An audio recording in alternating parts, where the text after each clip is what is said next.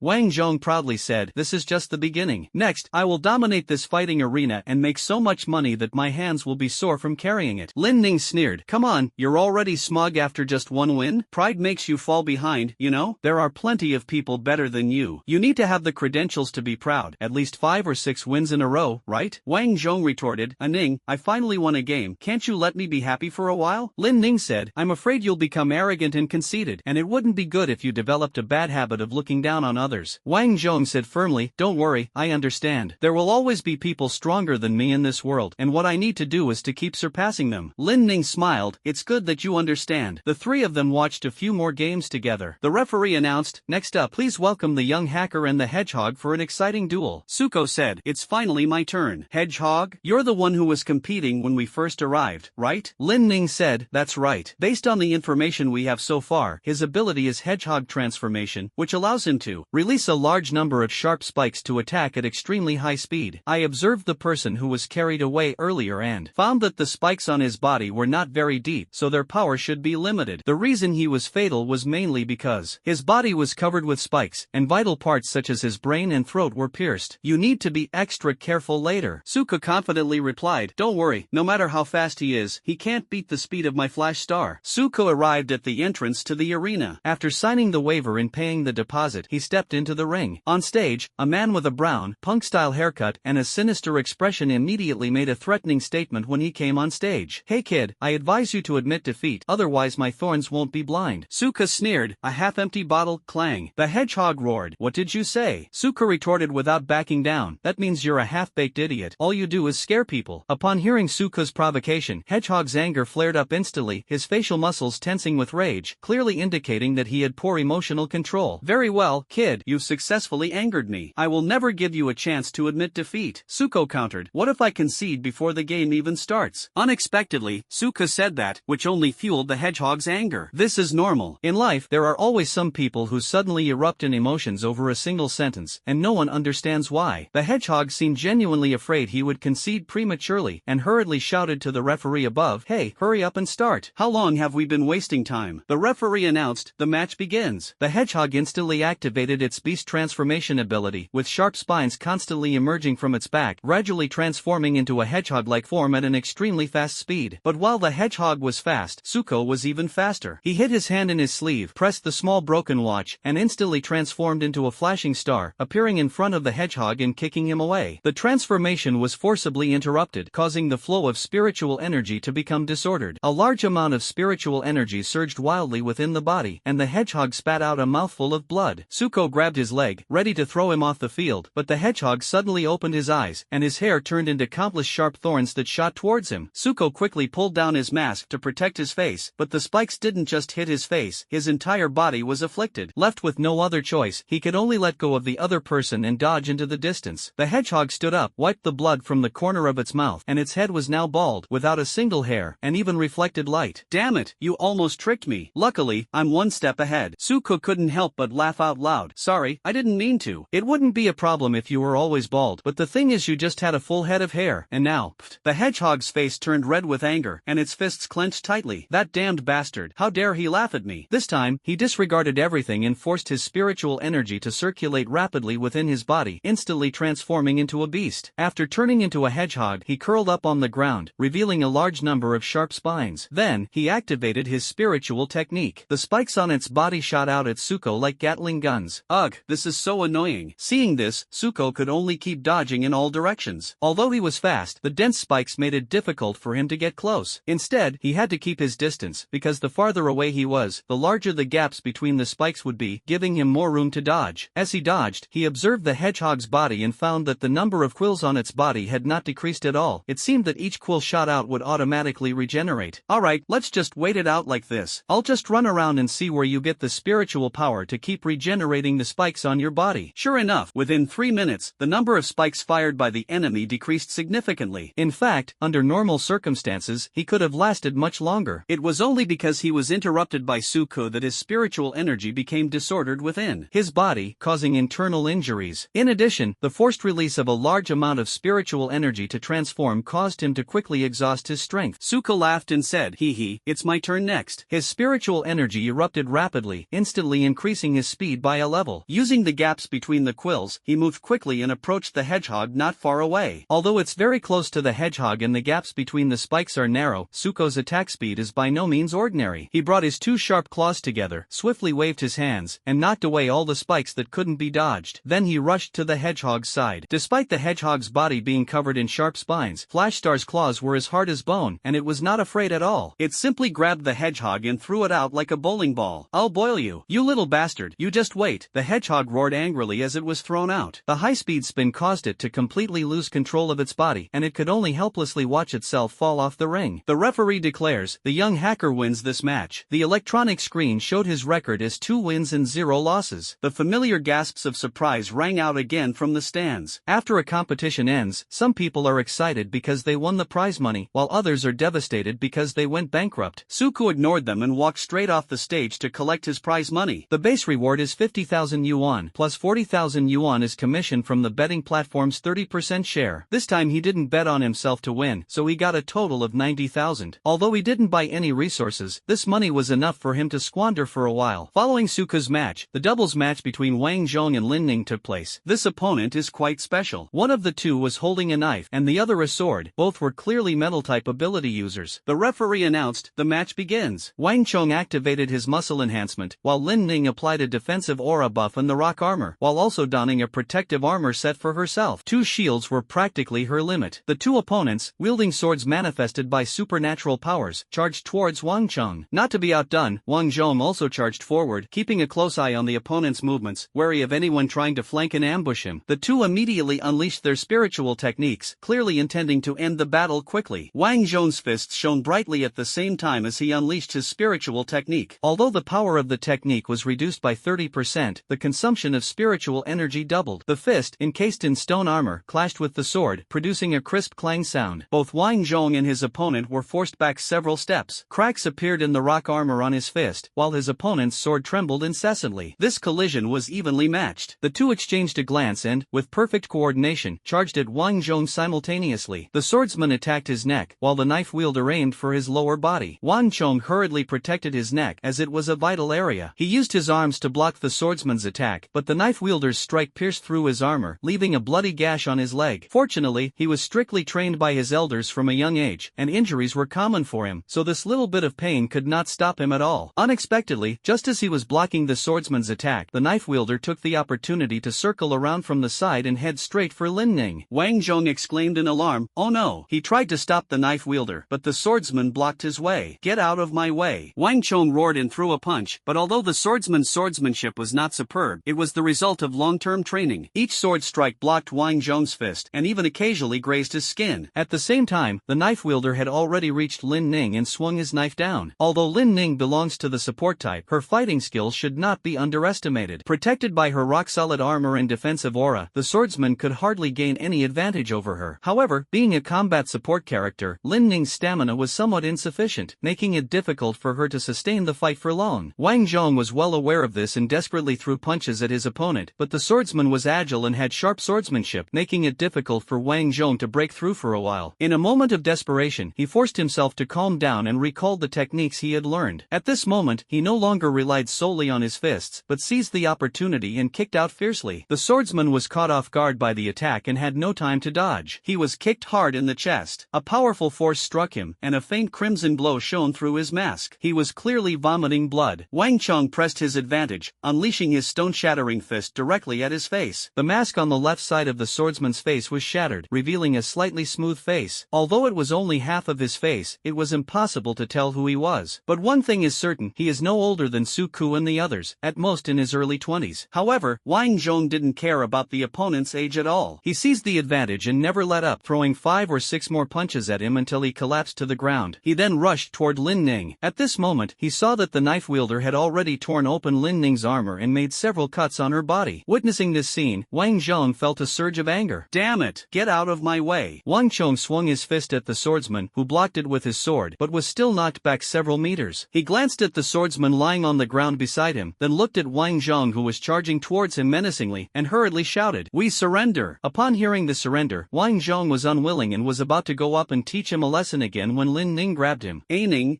they have already lost. But that guy, from the moment I stepped into this place, I was prepared. No one can guarantee they won't get hurt. Compared to those who die here, I'm lucky to have suffered a minor injury." Seeing her resolute expression, Wang Zhong had no choice but to give up. The referee announced, "The Muscle Man and Violet duo have won this match. After winning the doubles match, each person will receive a prize of 50,000 yuan, which, together with the betting odds, will amount to 100,000 yuan. The two split the money in half, each receiving 100,000. The three then pressed their advantage and fought several more matches. Most of the people here are ordinary people who came for money, so they don't have any systematic fighting training. They figure out their moves on their own and are no match for these professional fighters. The swordsmen and knifemen from before were pure exceptions. At their level, almost no one can rival them. Even opponents of the 8th or 9th Dan level are only slightly more difficult to deal with in their eyes. Of course, this only applies to underground fighting arenas and does not represent the whole world. However, Suko encountered trouble in the 6th game. The opponent was shirtless, wearing a mask, and his muscles gleamed with a metallic sheen. He is a Tier 1, Level 9 physical type psychic, codenamed Hardman. As the name suggests, his superpower is the hardening of his physical body. This is a superior level talent. There is also an even higher level heavenly level hardening. Even though it was only of superior grade, it granted him extremely strong defensive capabilities. Suko's claws struck, but it was like hitting a steel plate. "Uncle, you're pretty tough." The tough guy coldly replied, "Give up, you can't break through my defenses. How will you know if you don't try?" As Suka spoke, he stretched out his arms and controlled his body to rotate at high speed. In an instant, he transformed into a chainsaw, or rather, a spinning top. Su, the bald-headed Chang, kept circling around the tough guy and attacking him, and there were actually signs that he could break through the defense. Seeing the fierce attack, the tough guy became anxious and directly used his spiritual technique. Superior level talent can only improve physical toughness, with little increase in strength, but his spiritual skills make up for this deficiency. Suko was still spinning at high speed, and his vision was already poor. This punch came flying at him. Although he dodged quickly, he was still hit. Fortunately, it was just a minor collision with little force. He was knocked back more than 10 meters and felt a slight pain in his stomach. Flash Star's defense is indeed very low. He secretly complained to himself, but this place was a mixed bag, and he absolutely could not reveal his multiple forms. Despite complaining, he secretly launched the spinning attack again, because it was the only way to break through her defenses. Like a spinning top in an animation, Suka spun across the tough guy for 2 seconds before quickly moving to the other side and continuing his attack. The main focus is still on the back. Suko primarily targeted his back, relentlessly attacking him with spinning attacks. It actually managed to leave several wounds on his hard body. When the tough guy saw that his defenses had been breached, he became visibly agitated, and his attacks began to become disorganized. Suko seized the opportunity to stop spinning, wrapped his tail around his ankle, and pulled him to the ground. Then, Suko used his old trick again, just like when he fought Sonic before. He spun around in place to gather power and threw him off the stage. It has to be said that even after hardening, this guy's weight was still astonishing. Suko almost threw him off. However, they ultimately escaped danger. He still won the game. 200,000 yuan in prize money in hand. The 30% reward in the betting pool is unrelated to the odds. It mainly depends on how many people bet on it outside the betting pool. For example, if someone bets 300,000 on him outside the venue, he can get 30% of it, which is 90,000. In other words, the more he wins, the more people bet on him, and the more he receives. Because of his winning streak, most people outside the betting pool bet on him. There are about 500,000 in the betting pool, and if he takes 30%, that's 150,000. With the basic reward of 50,000, the total is 200,000. He has now played 6 games and earned nearly 1 million. Lin Ning, it's getting late. Let's go back. Wang Zhong, I made so much money today, it feels great. Suko, having encountered different enemies and superpowers, I feel that I have a deeper understanding of how to deal with them in battle. Lin Ning, this time when we go to the wilderness, it will definitely be better than last time. Suku, by the way, Ning, I remember you said before that you actually really wanted to fight and were unwilling to always play a supporting role from the back, right? Lin Ning, yes, don't let my quiet demeanor fool you. I also love fighting. It's just a pity that I awakened a support type ability, so I can only absorb support type spiritual skills when absorbing crystal cores in the future. I'm afraid I won't have many opportunities to fight. Lin Ning's tone was full of regret when she said this. Suko said mysteriously, next time you go to the wilderness, bring more weapons and equipment, but of course, you don't need guns. After all, guns are prohibited in China, so she couldn't get one even if she wanted to. Lin Ning, for a support character like me, of course I need to carry more weapons to stay alive. Why are you suddenly bringing this up? Suko, it's confidential. Riddlers are such a headache. No matter how much Lin Ning pressed him for details, Suko refused to reveal anything, only telling her to prepare more weapons, which she could only accept helplessly. Her current mood is like that of someone who has just finished watching a preview live stream, knowing that there will be plenty of benefits and exciting activities in the next episode, but still has to wait for half a month. That feeling of eager anticipation is so tantalizing. The three agreed to set off for the wilderness a week later. Suka spent another 600,000 to buy 3 high-grade psionic potions from other pharmacy shops. He didn't expect to break through to the 8th level within a week. He only hoped to make more progress in the 7th level so that he could have more spiritual energy reserves. After all, anything could happen in the wilderness, and the stronger you are, the greater your chances of survival. More importantly, the rewards might be even greater. Hehe.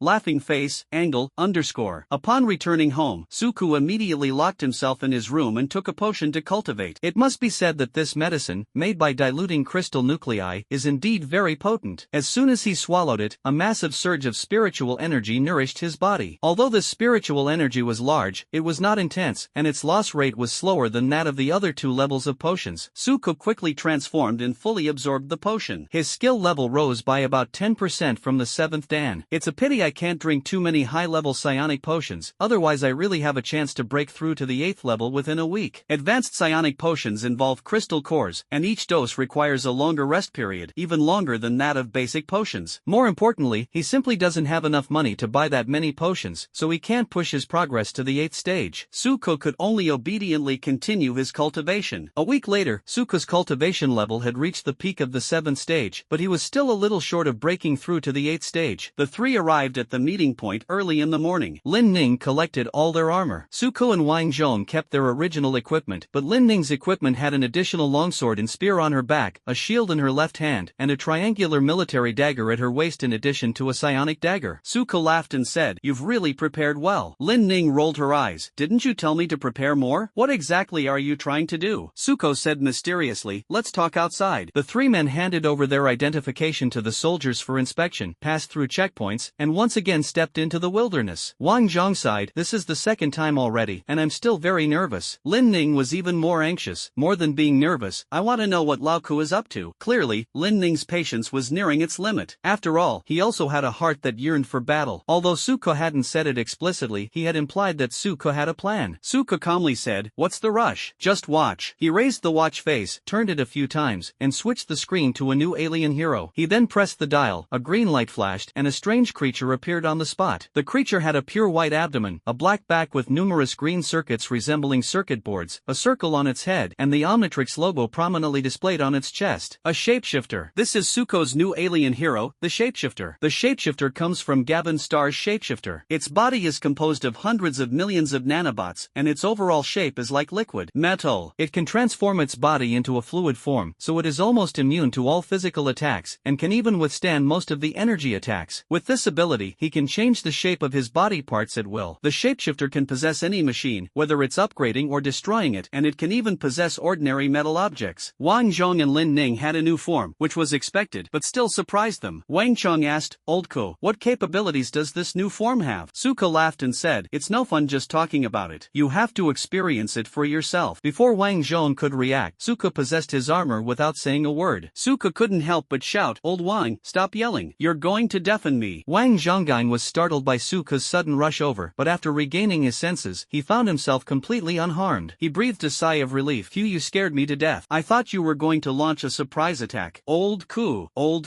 where are you?" He looked around, but couldn't see Suku anywhere. Suddenly, a dark green head emerged from his chest. The circle above its head was flashing and making a sound. "Hi, how are you?" "Brothers, who can understand this?" The armor was perfectly fine, but suddenly a head popped out of the chest and greeted him. It was terrifying. Wang Zhong was so frightened that he almost collapsed to the ground. Suku joked, "Hey, is this really necessary? You seem pretty bold usually." Wang Chong angrily retorted, "How can this be the same? If a strange head suddenly popped out of your body, wouldn't you be scared?" Suka laughed and said, "Hee, just kidding, have fun." Lin Ning interrupted, "You two, stop fooling around." "Old Ko, what's the point of this form anyway?" Suka said confidently, "Watch me demonstrate for you." "Old Wang, what kind of weapon do you like?" Wang Zhong thought for a moment. "I feel that I'm more suited to oversized two-handed greatswords or gauntlets." Suka nodded, "I'll grant your wish." Instantly, Wang Zhong's armor began to transform. Two huge gauntlets grew from his hands, and a broad heavy sword was strapped to his back. They then noticed that Wang Zhong's original camouflage armor had been changed to black with green stripes. Wang Chong stared at his weapon with delight, threw a few punches, and discovered that the gauntlets had actually increased his strength. "That's so cool." Suka laughed and said, "This isn't over yet, draw your sword." Wang Chong casually drew the greatsword from behind his back. Suddenly, a ring of serrations appeared on the sword's blade, and then it began to spin at high speed. It turned into a chainsaw. "Wow, that's amazing." Looking at the violent-looking gauntlets and the greatsword in his hands, Wang Zhong grew to like them more and more. Suddenly, the two weapons began to melt and gradually disappeared from his hands. At the same time, Suko also dismounted from his psionic armor. Wang Zhong's armor returned to its original state. Suko deactivated his transformation and explained, "This is the ability of the shapeshifter. It can possess any metal object and upgrade or modify it. If I had a handgun right now, I'd really like to modify it into an RPG for you guys right here and now." Wang Zhong exclaimed, "This ability is heaven-defying. It's simply a godsend for metal-type psionicists." Lin Ning nodded and said, "That's right. Metal-type psionicists usually materialize their abilities into metal weapons such as swords and shields. With the help of shapeshifters, their strength can increase several times over." Suko added with a smile, "So, as long as I can possess your equipment, with the ability of the shapeshifter, I can definitely boost your combat power to a whole new level." Upon hearing this, Lin Ning's eyes lit up, and she imagined herself wearing that armor and wreaking havoc on the battlefield. Although they had a good relationship, the fact that she was being possessed by him made her feel a little embarrassed. Suka noticed her embarrassment and comforted her, "It's okay, I can just possess your weapon. You can just use the weapon to smash it." Lin Ning thought for a moment and felt that this plan was very suitable. "Alright, then I'll have to ask you to possess my spear." They weren't the only team out hunting monsters and searching for treasure. There were quite a few other teams as well. The three of them ventured deeper into the wilderness, away from the other exploration teams. Just to be on the safe side, Suko transformed into a wild vine, using the alien hero's abilities to try and communicate with the surrounding plants. He closed his eyes, released his consciousness, and connected it to the surrounding flowers, plants, and trees. Instantly, he sensed the messages from the plants. He couldn't understand these messages directly, but the wild demon vine could perceive their general meaning and translate them into something he could understand. Although it cannot yet form a complete language, Suko can already roughly understand their meaning. He tentatively probed through telepathy. "Hello." The response was vague and difficult to understand, but at least there was a reaction, which can be considered progress. He pressed his advantage, asking, "Where are the fewest people around here?" A tree gave off a directional signal, and Suko determined it was from the northeast. "Are there many people in that direction?" No further feedback was received this time. After all, these plants have limited intelligence, and Suko was already very surprised that they could achieve this much. "We can't ask for too much. He's already satisfied with getting this information." Then he asked, "Do you know where there are plants with particularly strong energy?" Through the information conveyed by the plants, Suko saw a large rock. "I have a vague feeling that there is treasure hidden there." Suko was startled, his joy evident in his eyes. He immediately disconnected and couldn't wait to become a flashing star. "Guys, let's go." He picked up the two of them and ran in the direction the big tree was pointing. After walking for a while, we indeed saw a large rock. The stone looks ordinary, but its only special feature is its unusually smooth surface, as if many people have sat or lay down on it, making it a good place to rest. fast. Suka switched to his four-armed overlord form. Come on, Lao Wang, let's move it together. Wang Chong activated his muscle enhancement, causing his body to gradually expand. His armor changed accordingly, still covering his entire body, but becoming noticeably thinner. This was specially designed for psionicists like him. Suko and Wang Zhong each gripped a stone. 1, 2, 3, go. The two tried their best to lift the stone, but it was heavier than they had expected, and Wang Zhong's face turned bright red. Suko. His face was already red, but even so, the stone remained completely still. The two remained locked in a stalemate for a while, until they finally ran out of energy. Suka said, no, it's too heavy. Let's try another method. He wondered if he had any other alien hero skills he could use, and suddenly it occurred to him, could the wild vine be used to burrow underground? Help! He then slapped his forehead. How could I have forgotten this trick? Then, he transformed into a wild vine and burrowed underground. When he poked his head out from underground and came to the cave entrance, he finally understood why they couldn't move that rock no matter what they did. Good heavens, so this stone was embedded in the ground for quite a long time. No wonder it was impossible to move. When he came down to take a look, he discovered that at least a meter of the bottom of the boulder was growing into the ground, as if it were deeply embedded. At this moment, starlight twinkled in the dark cave. It was a vine, twining and clinging to the bottom of the boulder. Is this a spiritual herb? It looks even more powerful than the spirit essence grass. At this moment, in his wild demon vine form, Suko could not only sense the spiritual power within the medicinal herb, but also perceive its powerful vitality. He then used telepathy to politely ask the vine, excuse me, how may I pluck you? Vines, do you have any manners? The vine asked, who are you? Suko was stunned. He never expected that this Earth Star vine would be so intelligent. He could clearly feel that the message it was transmitting had been translated into language by him. He quickly replied, I am the one who's about to eat you up. Vines, this strange plant is quite honest. Get away, get away. Sensing the strong emotional fluctuations emanating from the vine, Suko initially wanted to pull it off directly, but considering that it was a medicinal herb, he decided that rashly doing so might damage its medicinal properties. He ultimately decided to go back and consult a professional. Suko returned to the ground and described the characteristics of the vine to Lin Ning in detail. Lin Ning lowered her head and pondered for a moment, growing in dark and damp caves, twining around rocks, and emitting starlight.